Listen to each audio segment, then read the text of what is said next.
رب زدني علما.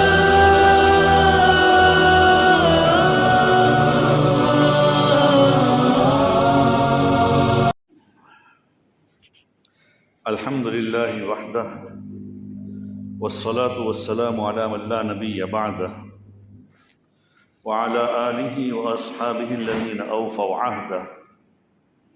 أما بعد، فأعوذ بالله من الشيطان الرجيم. بسم الله الرحمن الرحيم.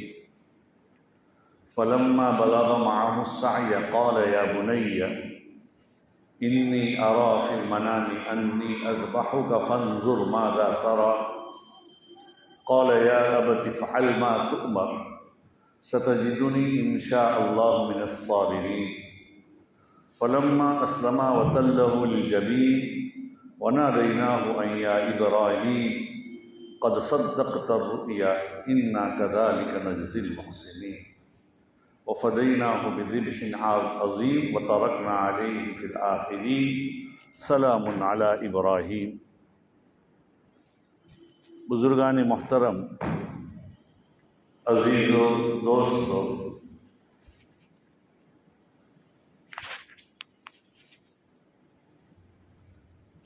میں نے آپ کے سامنے کچھ آیتیں پیش کی. یہ زمانہ بہت مبارک زمانہ چل رہا ہے. گزشتہ ہفتے بات ہوئی تھی کہ ان دنوں میں اللہ تعالیٰ کے یہاں جو اعمال پسند ہیں، سب سے زیادہ جو آخری دنوں میں قربانی اور تکبیر تشریق کا ہم مکلف کیا. قربانی سے بہتر کوئی عمل اللہ کے یہاں مقبول اتنا نہیں جتنا کہ اس کی ثواب اللہ تعالیٰ دیتے ہیں. ایسے یہ 10 دن بڑے مبارک ہیں.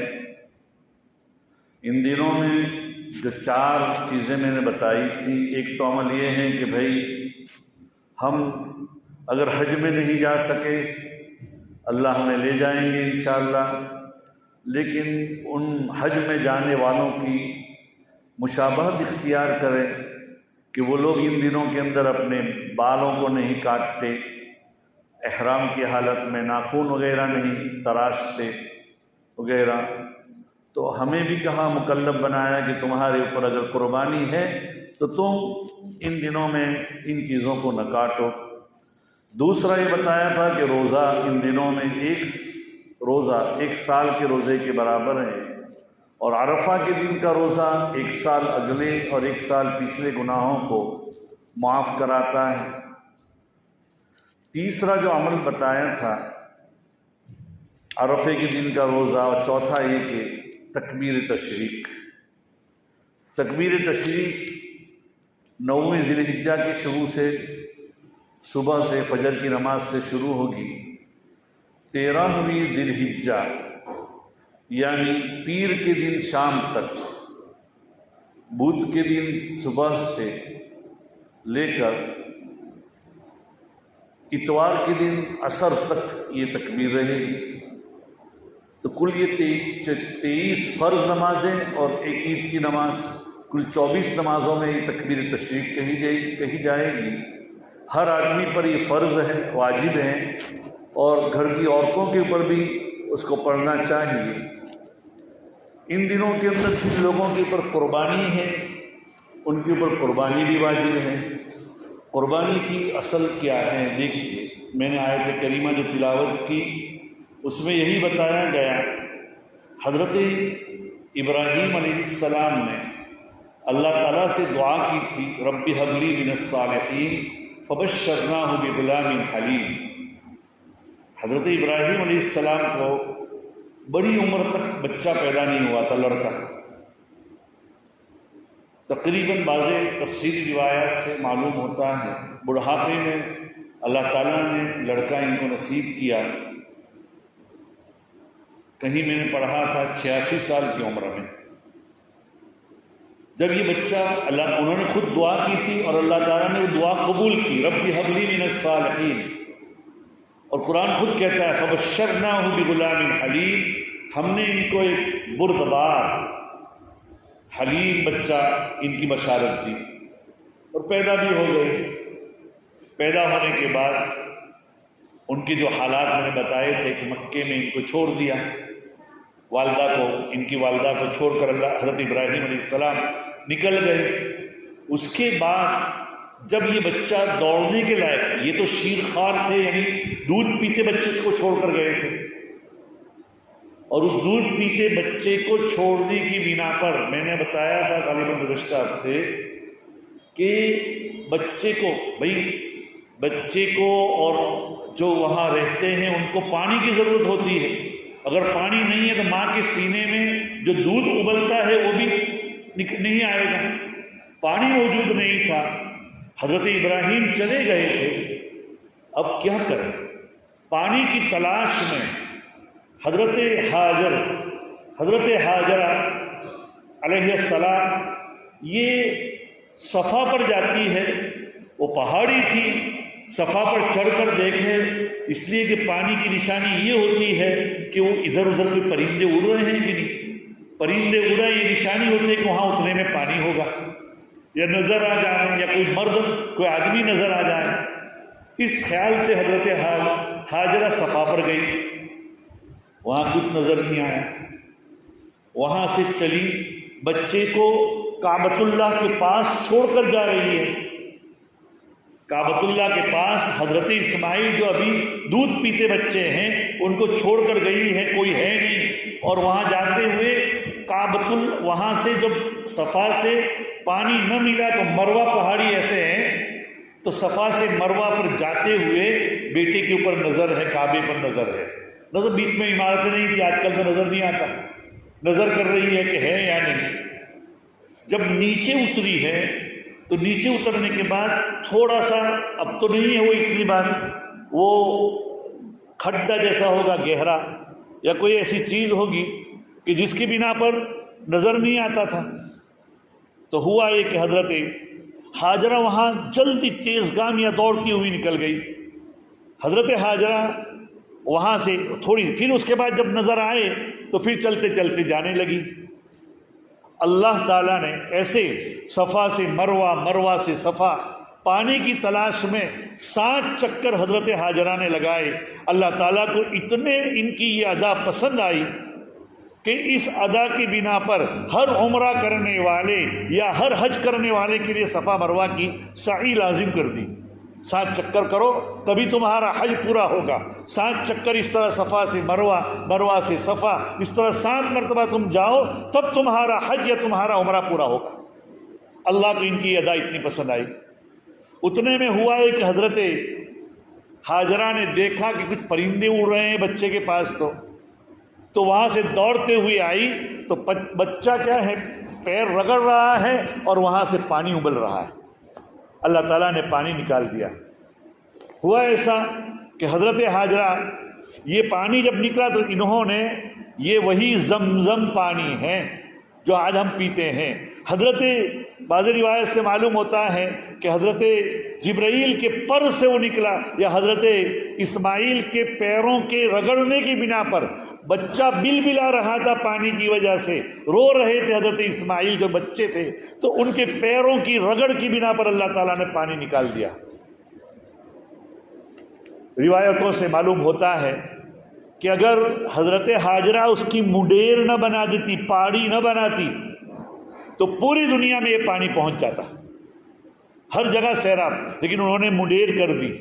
انہوں نے کہا زم زم، رک جا رک جا، یہ معنی ہوتا ہے۔ یہ گویا کہ اس طرح انہوں نے مڈیر بنا دی اور اپنے بچے کو پانی پلایا۔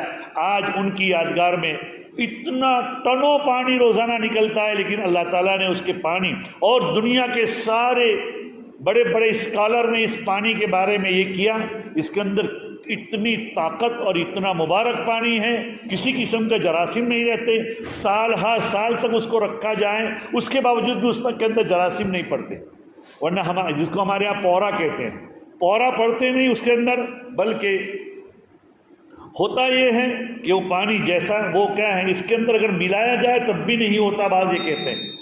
اس لیے عزیز و دوستو یہ بہت مبارک پانی۔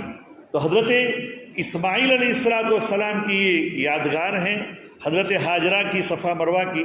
بہرحال حضرت اسماعیل علیہ السلام جب دوڑنے کے لائق ہوئے، قرآن پاک کہتا ہے فلما بلغ معه السعی، جب وہ ان کے ساتھ چلنے کے لائق ہوئے،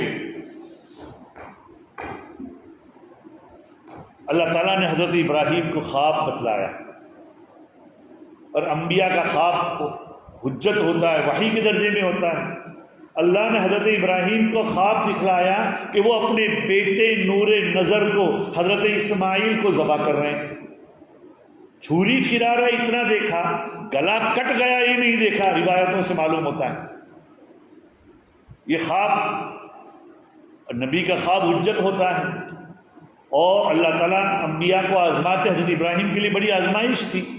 ذرا سوچئے کہ وہ بیٹا جو بڑھاپے کا سہارا ہو، بڑھاپے میں پیدا ہوا ہو، آدمی کو کتنا یہ محبوب ہوتا ہے، لیکن اللہ کے حکم کے سامنے سر خم تسلیم کر دیا۔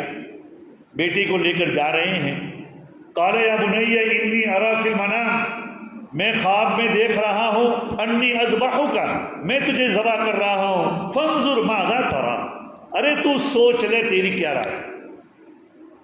بیٹا بھی چلنے کے لائق ہوا تھا، ایسا کوئی بالغ بھی نہیں ہوا ہو گئے، بیٹا بھی آگے چل کر نبی ہونے والا تھا، اور نبی کا بیٹا تھا،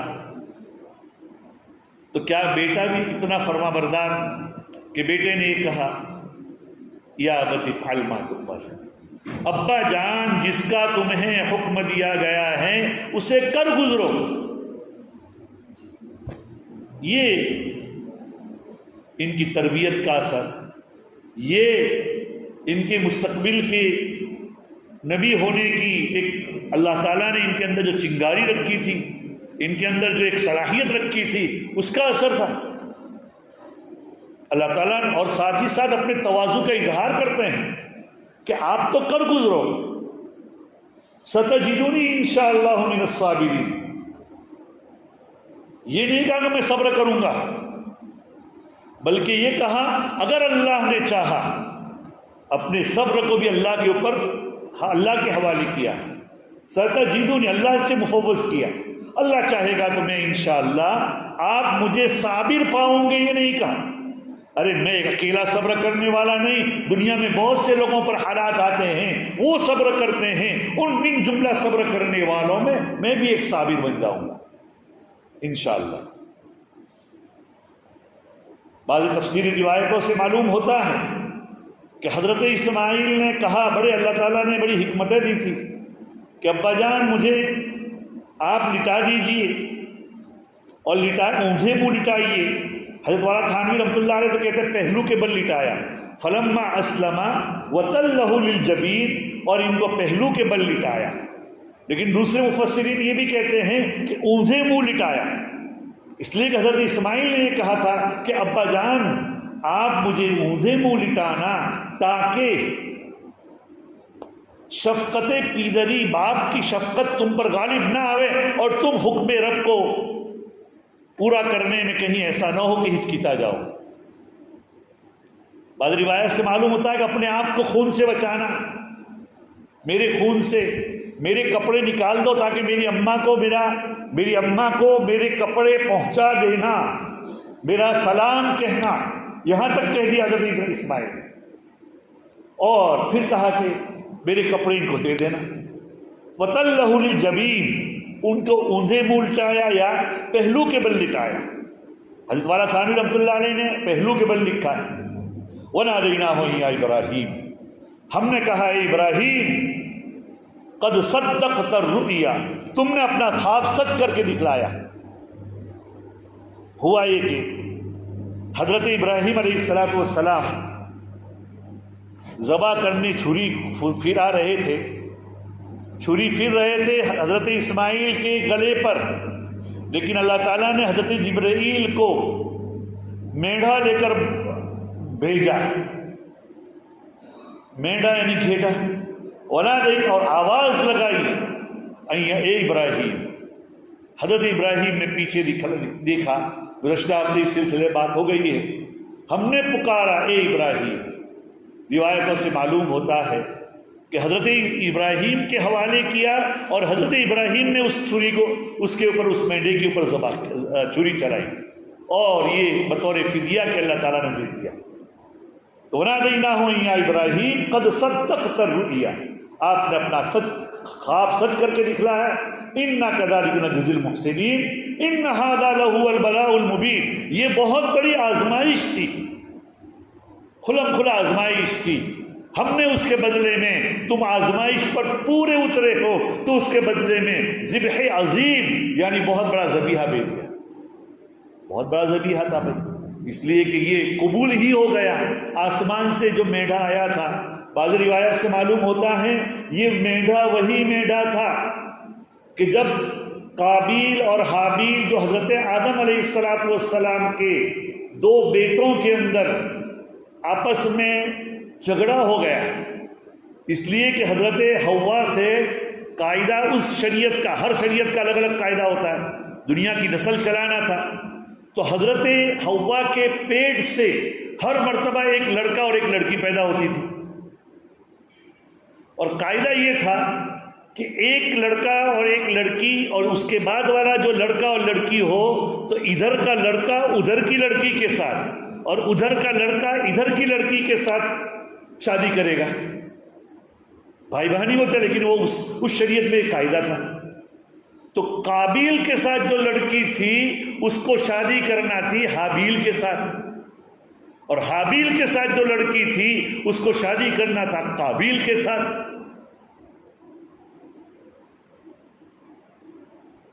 قرآن پاک اس کو کہتا ہے وَاتْلُ عَلَيْهِمْ نَبَأَ ابْنَيْ آدَمَ بِالْحَقِّ. ارے لوگوں کے سامنے تم حضرت آدم کے دو بیٹوں کی کہانی، ان کا واقعہ سناؤ. اِذْ قَرَّبَا، یہ طے ہوا اس زمانے میں کہ ہر ایک اپنی قربانی پیش کرے، میڈے کی شکل میں، جو بھی شکل میں قربانی پیش کرے. اس قربانی، جس کی قربانی قبول ہو وہ حق پر ہے، یہ سمجھا جائے گا. اس لیے کہ حابیل، یہ کہ حابیل کو شادی کرنی تھی قابیل کے ساتھ جو بیٹی پیدا ہوئی اس کے ساتھ، اور قابیل کو کرنا تھا حابیل کے ساتھ. لیکن قابیل یہ کہتا تھا کہ میری شادی میرے ساتھ جو جوڑوا بچی ہے، بہن، اس کے ساتھ میں کروں گا.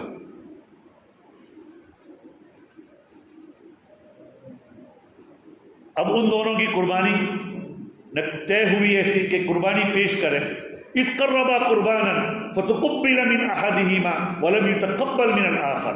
ایک کی قربانی یعنی حابیل کی قربانی قبول کی گئی، اس کا مطلب یہ ہے کہ حابیل حق پر ہے، اور دوسرے کی قربانی قبول نہیں کی گئی یعنی قابیل کی. پہلے زمانے میں قربانی کے قبول ہونے کا یہ طریقہ تھا. اس زمانے میں تو اللہ تعالیٰ نے، جیسے کہ علامہ رومی نور اللہ مرقدہ ورد مزدہ فرماتے ہیں کہ ہم قربانی جیسے کرتے ہیں، قربانی کا خون زمین پر گرتا ہے اس سے پہلے قبول ہو جاتا ہے، اور اب آپ کی قربانی ادا ہو گئی. اب اللہ میاں نے اس کا گوشت ہر ایک آپ کو دیا، آپ جو چاہے کرو. بہتر یہ ہے کہ اس کے 3 حصے کیے جائے جو علماء کہتے ہیں، کتابوں میں لکھا ہے. لیکن اگر پورا کا پورا آدمی کھائے جائے تب بھی وہ گنہگار نہیں ہوگا. بہتر تو یہی ہے. تو پہلے زمانے میں قربانی کا یہ طریقہ تھا کہ بھائی قربانی آسمان سے ایک آگ آتی تھی، وہ آگ جس کی قربانی قبول ہو اس کی قربانی کو جلا کر خاکستر کر دیتی تھی. اس میں بھی ایسا ہی ہوا. ان کی قربانی حابیل کی قبول ہوئی، قابیل کی قبول نہیں ہوئی. اب قابیل آ گیا غصے میں، قال لأقتلن قال انما يتقبل الله من المتقين. میں تمہیں مار ڈالوں گا. قابیل نے حابیل کو کیا کہا؟ میں تمہیں مار ڈالوں گا. حدیث میں آتا ہے ایسا ہی ہوا. پھر بیٹے نے، دوسرا بیٹا جو حابیل تھا، انہوں نے تو اللہ کے حکم کے سامنے اپنے آپ کو جھکا دیا اور کہا لئن بسطت الی یدک لتقتلنی ما انا بباسط یدی الیک لیقتلک انی اخاف اللہ رب العالمین. اگر تو اپنا ہاتھ مجھے قتل کرنے کے لیے بڑھائے گا تو میں اپنا ہاتھ نہیں بڑھاؤں گا، میں تو اللہ میاں سے ڈرتا ہوں. تو بہرحال اس وقت قتل ہوا. اور حدیث پاک میں آتا ہے کہ دنیا میں جتنے بھی قتل ہوں گے، اس لیے ایک حدیث میں آتا ہے من سن سنتا سیئتا فلہ اجرها فلہ وزرها ووزر من عملها الى یوم القیامہ، کہ جو آدمی کوئی برا طریقہ اختیار کرے، کوئی برا طریقہ دنیا میں رائج کرے، تو اس کو اس کا بھی گناہ ہوگا جو اس نے رائج کیا ہے، اور قیامت تک اس کے اوپر جتنے بھی لوگ عمل کریں گے اس کا گناہ اس کو ہوگا۔ تو حدیث پاک میں اللہ کے رسول صلی اللہ علیہ وسلم فرماتے ہیں کہ دنیا میں جتنے بھی قتل ہوں گے اس کا گناہ ابن آدم، جو حضرت آدم کا بیٹا قابل تھا، اس کا گناہ ہوگا، اس کے گلے پر سارا کا سارا بوجھ جائے گا، سارے جتنے بھی گناہ قیامت تک ہوں گے۔ تو بہرحال بعض مفسرین کہتے ہیں کہ یہ میڈا وہی تھا جو حابیل کو والا تھا، تو یہ قربانی ہے بھائی، قربانی اللہ تعالیٰ نے اللہ تعالیٰ کے یہاں بڑی، حدیث پاک میں آتا ہے اللہ کے رسول صلی اللہ علیہ وسلم سے حضرات صحابہ کرام رضوان اللہ تعالیٰ علیہم نے اجمعین نے پوچھا، روایت ہے اللہ کے رسول ابن ماجہ شریف کی، حضرت زید بن ارقم فرماتے ہیں کہ اصحاب رسول صلی اللہ علیہ وسلم نے پوچھا یا رسول اللہ ما لنا فی هذه الاضاحی، ما هذه الاضاحی، یہ قربانی کیا چیز ہے؟ قال سنت ابیکم ابراہیم علیہ السلام، تمہارے ابا حضرت ابراہیم علیہ السلام کا ایک رائج کردہ ایک سنت اور طریقہ ہے۔ پوچھا صحابہ نے فما لنا فیہا یا رسول اللہ، ہمارے لیے اس میں کیا ثواب ملے گا اگر ہم قربانی ادا کریں؟ قال بکل شعرۃ حسنۃ، ہر بال کے بدلے میں ایک نیکی۔ قالوا فالصوف یا رسول اللہ، قال بکل شعرۃ من الصوف حسنۃ، کہ اللہ کے رسول اگر گھیٹا وغیرہ ہو تو ہمیں کیا ثواب ملے گا؟ کہا گھیٹے کی بھی ہر بال کے برابر ایک ایک نیکی ملے گی، صبح سے شام تک اور اگلے گھنٹوں تک، اگلے دنوں تک تم گنتے جاؤ لیکن اس کے بال گن نہیں پائیں گے، اتنی نیکیاں ملے گی۔ اور بعض روایت میں آتا ہے، اگرچہ روایت یہ ہے ضعیف روایت ہے لیکن روایت بہرحال اللہ کے رسول صلی اللہ علیہ وسلم سے ہے، استشرفوا ضحایاکم فإنها علی الصراط مطایاکم، اور عوام میں دوسرے علماء کے درمیان یہ مشہور ہے سمنوا ضحایاکم، اپنی قربانی کو برابر پالو، اس کی نگرانی رکھو، یہ پل صراط کے اوپر تمہارے لیے ایک سواری بن جائے گی۔ فإنها علی الصراط مطایاکم، تمہاری سواری بن جائے گی۔ پل صراط کا جو سفر ہے بہت نازک سفر ہے، نیچے جہنم ہوگی، بال سے زیادہ باریک اور تلوار سے زیادہ تیز وہ راستہ ہوگا، ہر آدمی اپنے اپنے عمل کے مطابق جائے گا۔ بہت سے ایسے لوگ ہوں گے کہ جو پل صراط سے گزریں گے تو بجلی کی طرح، جیسے بجلی پل جھپکنے کی مقدار میں چلی جاتی ہے، ایسے گزر جائیں گے۔ بہت سے لوگ چلتے جائیں گے، بہت سے لوگ کیا دھیرے دھیرے جائیں گے وغیرہ وغیرہ، اور بہت سے لوگ کٹ مر کر اس میں گر جائیں گے۔ اللہ ہماری حفاظت کرے۔ تو یہ پل صراط کے اوپر اپنی سواری کو کیا موٹی بناؤ، تگڑی بناؤ، کھلاؤ۔ آج ہم لوگ اپنے اوپر سے بوجھ اتار رہے ہیں۔ ہمارے یہاں ابھی بھی میں نے دیکھا ہے کہ اعلان لگا ہوا ہے کہ 1400 روپے میں قربانی ہوگی۔ ارے 1400 روپے مولانا، آپ ذرا غور کیجئے، آپ کے یہاں ایک جانور 10,000 کا ملتا ہے کہ نہیں ملتا؟ کیسے ملے گا؟ اپنی قربانی خود کرو اور اچھی تگڑی قربانی کرو۔ زندگی میں ایک مرتبہ تو سال میں ایک مرتبہ کرنا ہوتا ہے، اس لیے قربانی خود کرو۔ خود نہیں کر سکتے تو اچھی موٹی تگڑی اپنی نگرانی میں قربانی کرواؤ اور خود اس کا مزہ بھی لو۔ ٹھیک ہے، اگر کسی کو مجبوری ہے کسی وجہ سے تو وہ قربانی جو اچھی سے اچھی قربانی کسی کے ذریعے کرواؤ۔ اللہ تعالیٰ ہمیں اچھی توفیق عطا فرمائے اور امت کو اللہ تعالیٰ صحیح رہنمائی فرمائے۔ تو قربانی اچھی طرح کرنی چاہیے۔ حضرت ابراہیم علیہ نبینا وعلیہ السلام کی یادگار ہے، قربانی کرنی چاہیے۔ ان دنوں میں اللہ میاں کو اس سے زیادہ کوئی عمل محبوب نہیں ہے۔ اور جو لوگ کہتے ہیں کہ بھئی یہ کیا ہے، یہ قربانی کیا چیز ہے، قربانی کا فلسفہ کیا ہے؟ قربانی کا فلسفہ یہ ہے کہ ہم اللہ کے حکم کے سامنے اپنے آپ کو جھکا دیں۔ اللہ کہے کہ ذبح کر دو، ذبح کر دو۔ اللہ کہے کہ اب تم 3 دن کے بعد قربانی کرنا چاہو تو قبول نہیں، وہ قربانی ہے ہی نہیں۔ اللہ کے حکم کے مطابق، جیسے حج میں ہوتا ہے، حج میں میدان عرفہ میں عرفہ کے دن یعنی 9ویں ذی الحجہ کو آدمی جائے گا، وہ حاجی بن جائے گا۔ 8ویں ذی الحجہ کو حاجی کو حرم کو چھوڑ کر مینا میں جانا ہے، مینا میں جا کر کوئی عمل نہیں کرنا، 5 نمازیں پڑھنا ہے، ظہر، عصر، مغرب، عشاء اور 9ویں ذی الحجہ کی فجر، یہ پڑھنا ہے بس۔ کون سی نماز چھڑوا کر اس کو لے جایا جا رہا ہے؟ وہ حرم کی نماز، کہ حرم میں ایک نماز کا 1,00,000 ثواب ہے، لیکن اللہ میاں کا حکم ہے کہ تم چلے جاؤ مکہ سے اب مینا، تو مینا میں اس سے زیادہ ثواب ملے گا۔